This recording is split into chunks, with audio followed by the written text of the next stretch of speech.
Hello दोस्तों, स्वागत है हमारे YouTube channel dark web star पर। और अगर आपको भूत प्रेत और डरावनी कहानी सुनना पसंद है तो हमारे चैनल को सब्सक्राइब करना ना भूलें। साथ ही में नोटिफिकेशन बेल को भी दबा दें कि आने वाली हर वीडियो आपको पहले पहुंचे। तो दोस्तों, कई लोगों के साथ जिन का सामना तो हुआ ही होगा। ऐसे ही कुछ हुआ था आरा के शहर के रहने वाले एक करीम मियाँ के साथ। तो देर न करते हुए चलते अपने कहानी के पास। आरा शहर की वर्षों पुरानी घटना है, उस जमाने की जब इक्का और बागी चला करती थी। करीम मियाँ कभी कभी देर रात तक इक्का चलाया करते थे। बड़ी चौक के पास टमाटम पड़ा था। एक रात की बात है, करीम मियाँ सवारी का इंतजार कर रहे थे। उन्होंने सोचा कि 10-15 मिनट देख लेते हैं, सवारी मिली तो ठीक, वरना घर वापस लौट जाएंगे। कुछ देर बाद वो घर जाने के लिए इक्का मोड़ रहे थे कि आवाज़ आई, ये इक्के वाले, चलोगे? करीम मियाँ ने देखा तो दो बुजुर्ग मौलाना सफ़ेद कुर्ता पैजामा पहने खड़े थे। उनके गले में सोने की चेन थी, एक के हाथ में चाबी भी थी। उन्होंने फिर पूछा, चलोगे? तो करीम मियाँ ने कहा, क्यों नहीं सरकार, ज़रूर चलेंगे। फिर मौलाना बोला, हमें नवादा कब्रिस्तान वाले मस्जिद में जाना है और फिर वो यहीं वापस लौटना है। 10-15 मिनट वहाँ रुकेंगे, तो चलोगे? चलूँगा हुजूर, रात काफ़ी हो चुकी है, भाड़ा क्या देंगे? देखो इक्के वाले, तुम चलो, तुम्हें उम्मीद से ज़्यादा पैसे देंगे। ठीक है सरकार, आइए बैठिए, आप लोग बड़े आदमी हैं, जो देंगे रख लेंगे।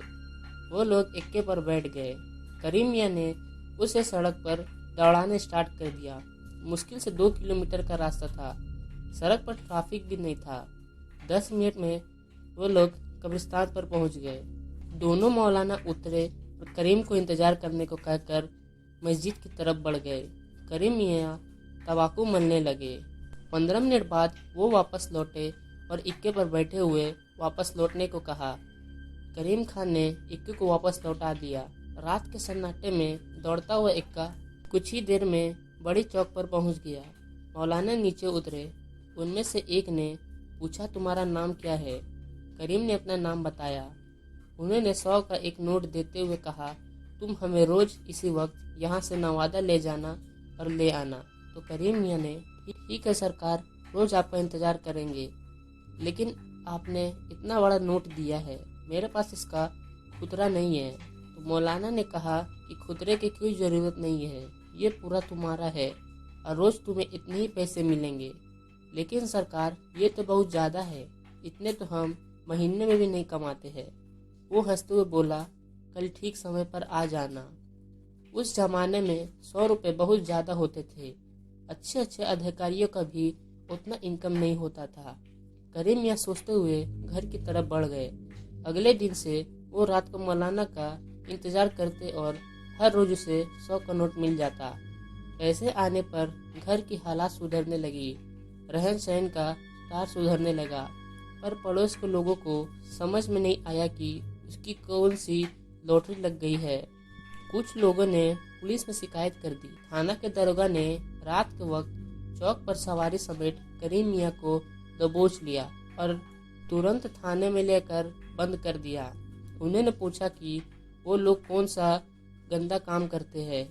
करीम में सफाई देनी चाहिए, लेकिन पुलिस वाले ने बोला कि वो सुबह बात करूँगा। सुबह के वक्त दरोगा जी थाना पहुँचे तो हवालात में करीम खान के अकेला नजर आया। उन्होंने पूछा, मौलाना लोग कहाँ है? तो कांस्टेबल ने कहा, सरकार, हमें तो झपकी आ गई थी, आँख खुली तो पता नहीं कैसे कहाँ चले गए। चाबी तो मेरे पास थी, ताला भी बंद है, फिर वो कैसे निकल गए?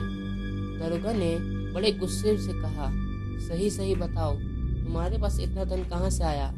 करीम मियाँ ने कहा, सरकार, ये मौलाना लोग रोज मुझे इक्के पर नवादा जाते और वापस आते तो 100 रुपये रोज देते हैं। वो कोई जिन भूत तो नहीं थे? पता नहीं साहब, हम तो गरीब आदमी है। भाड़ा इतना ज़्यादा देते थे तो उनको ले जाने से मना कैसे करते? ठीक है, तुम जा सकते हो। करीम खान उसके बाद रात रात भर टमाटम पाड़ा पे पड़ा रहा, लेकिन वो मौलाना फिर उसे कभी नहीं मिला। दरोगा जी के साथ अजीब गरीब घटना होने लगी। कई बार अदृश्य हाथों ने थप्पड़ मारकर मुंह लाल कर देता। उन्होंने कान पकड़ के भी माफी मांगी और कहा कि अब कभी बिना जांच परखे ऐसे कार्रवाई नहीं करेंगे और अपना तबादला करा लिया। आरा के लोग आज भी इस कहानी को याद करते हैं। तो दोस्तों बढ़ते हैं अपने अगली कहानी के पास, जो कि आरई की है। आरा शहर की घटना है, लगभग 70 वर्ष पुरानी, लेकिन लोगों के बीच अभी भी कई सुनने जाने वाली है। आरा शहर का एक मौलाना है, शिवगंज। वहाँ हॉल के वर्षों तक रूपम सिनेमा हॉल हुआ करता था। उसके बगल की गली में एक बड़े ही विद्वान पुरोहित रहा करते थे, जो अपनी ज्योतिष विद्या की जानकारी के लिए दूर दूर तक जाना करते थे। एक बार की बात है, रात के करीब 2 बजे वो दूसरे शहर के किसी जजमान के यहाँ से पूजा संपन्न करके लौट रहे थे। अपनी गली के मोड़ पर रिक्शा से उतरकर वो घर की ओर ही बढ़े थे कि अचानक एक गोरा चिट्टा लंबा चौड़ा आदमी उनके सामने आकर खड़ा हो गया। पंडित जी डर गए। उन्होंने पूछा, कौन हो भाई, क्या बात है? तो वो बोला, आप डरे नहीं, मैं एक जिन हूँ, आपसे बहुत जरूरी काम है। उसने जवाब दिया, अरे भाई, एक जिन्नात को मुझसे क्या काम? आपको 1 सप्ताह बाद मेरी शादी करानी है। करमान टोला की एक युवती का देहांत उसी दिन होने वाला है। उसी के साथ मेरी शादी आपको करवानी है। मुंह मांगी दक्षिणा दूंगा। जिन्नात की शादी? मैंने ऐसी शादी कभी करवाई नहीं है। इसका विधान भी मुझे नहीं मालूम है। पंडित जी, शादी तो आप ही कराएंगे। कैसे कराएंगे वो आप जाने। आज से ठीक 8वें दिन आप रात के 1 बजे अबर पुल पर आपका इंतजार करूंगा। आपको वहां समय पर पहुंच जाना होगा। यह बात किसी को बताना नहीं। इतना कहकर जिन्नात गायब हो गया। पंडित जी घर पहुंचे, रात भर सो नहीं सके। दूसरे दिन तमाम शस्त्रों को पलट डाला, लेकिन जिन्नात की शादी की विधि नहीं मिली। उन्होंने कई किताब का अध्ययन कर एक अपना तरीका निकाला। 8वें दिन पंडित जी डरते सहमते रात के 1 बजे से पहले ही अबर पुल पर पहुंच गए। 1 बजे, 1:30 बजे, 2 बजे, लेकिन जिन अभी तक नहीं पहुंचा। वो समझ नहीं पा रहे थे कि क्या करें। तभी अचानक जहान की आवाज के साथ जिन प्रकट हुआ। उसके चेहरे पर परेशानी झलक रही थी। वो बोला, माफ कीजिए पंडित जी, ये शादी नहीं हो सकेगी। क्यों, क्या हो गया? वो लड़की मरी तो जरूर, लेकिन मरने के वक्त जब उसे जमीन पर लिटाया गया तो रुद्राक्ष का एक दाना उसके शरीर को छू रहा था। इसके कारण मरने के बाद वो सीधा शिवलोक चली गई। अब वो वहां से वापस नहीं लौटेगी, इसलिए अब उसके साथ मेरी शादी नहीं हो पाएगी। उसने पंडित जी को और चांदी के सिक्कों की एक थाली बढ़ा दी और कहा कि आप मेरे आग्रह पर यहाँ तक आए, इसे दक्षिणा समझकर रख लीजिए, आपकी बड़ी मेहरबानी होगी। पंडित जी ने कहा कि जब शादी करवाई नहीं तो दक्षिणा किस बात की। लेकिन जिन्नात उनके हाथ में थाली थमाकर गायब हो गया। पंडित जी घर वापस लौटे आए। कई वर्षों तक उन्होंने इस घटना का किसी से जिक्र नहीं किया। बाद में अपने कुछ करीब लोगों को यह घटना सुनाई। धीरे धीरे लोग तक यह किस्सा पहुंच गया। तो दोस्तों बढ़ते हैं अपने आखिरी कहानी के पास, जो कि बिहार की राजधानी पटना की है। तो चलिए सुनते हैं। अनामिका शर्मा, जो एक सामाजिक कार्यकर्ता, उसकी शादी पटना में हुई थी। शादी के 2 साल में ही उसका तलाक हो गया था। अब वो अपने माता पिता के साथ पुणे में ही रहती थी। अब वो एक संस्था के साथ जुड़ी हुई है जो घरेलू हिंसा के शिकार होने वाली महिला की सहायता करती है।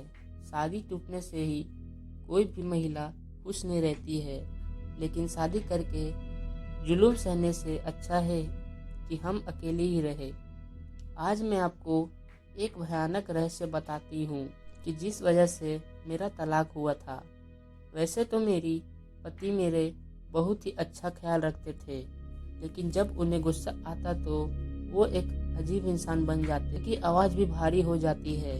लेकिन मुझे ऐसा लगता था कि उनके गुस्से की वजह से उनके अंदर ऐसा बदलाव आता है, लेकिन ऐसा बिल्कुल नहीं था। उनके ऐसे भयानक रूप से पीछे की सच्चाई कुछ और ही थी। एक रात को मैं और मेरे पति सो रहे थे। वहीं पीछे अचानक मुझे महसूस हुआ कि मेरी पति लंबी लंबी सांस ले रहे हैं और नींद में ही बोल रहे थे कि मुझे माफ़ कर दो, अब बस करो, मुझे अब छोड़ दो, जो भी हुआ है उसमें मेरा कुछ भी कसूर नहीं है। ये सब सुन के तो मेरे रोंगटे खड़े हो गए। मैंने तुरंत ही उनको जगा दिया और पूछा कि क्या बात है, आपसे कौन सी भूल हुई है, आप नींद में क्या बोल रहे हैं। मेरे पति ने बात को टालने की कोशिश की और कुछ भी बोले बिना सो गए। मैंने फिर से वही सवाल किया। उस समय वो गुस्से में आके मुझे एक जोरदार चांटा लगा दिया। ये पहली बार हुआ था कि उन्होंने मुझ पर हाथ उठाया है। उसी रात को मैंने तय कर लिया कि मैं ये रहस्य को जान के रहूंगी।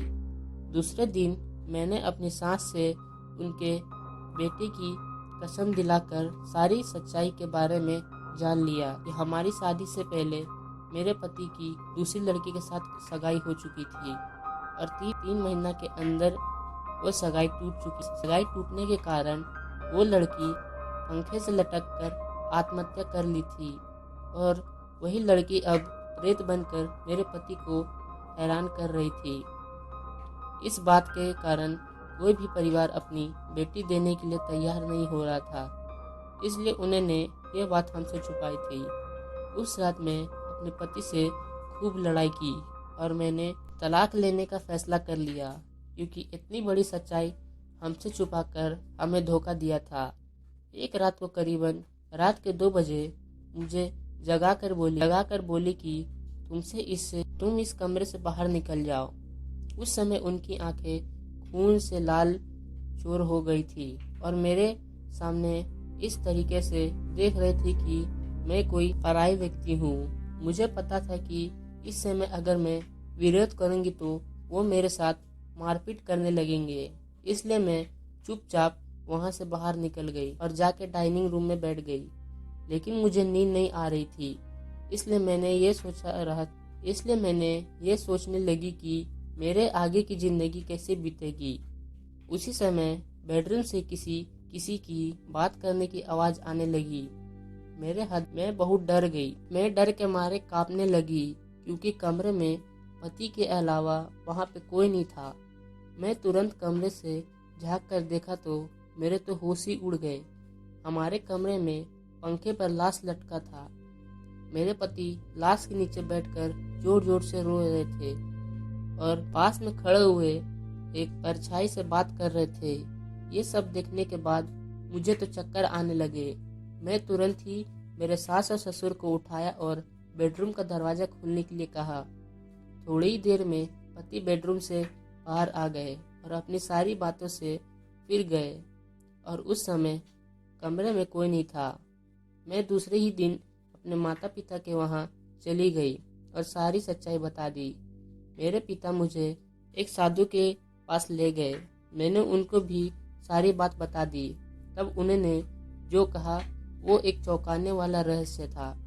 उन्होंने मेरे पति की कुंडली देखकर बोला कि जिस लड़की के साथ तुम्हारा पति की सगाई टूट गई वो तुम्हारा पति और घरवाले के तरास के कारण मर गई थी और तभी से वो लड़की एक प्रेत बनकर उन सब से बदला ले रही है।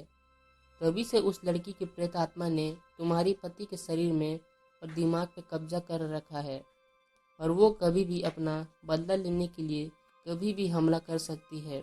दूसरे ही दिन मैंने तलाक लेने के लिए कागजात तैयार कर लिया। तलाक लेने के बाद मैंने उस भयानक वातावरण से बाहर आ गई। मेरी खुशनसीबी है कि मैं जिंदा और खुद सही सलामत हूँ, क्योंकि मुझे लगता था कि मेरे पति और उनकी पहले की मंगेतर मेरी जान भी ले सकती थी। तो दोस्तों, ये थी आज की कहानी। उम्मीद करते हैं आपको पसंद आई होगी। अगर आप ऐसी कहानी रोज़ सुनना चाहते हैं तो हमारे चैनल को सब्सक्राइब करें। तब तक के लिए गुड बाय।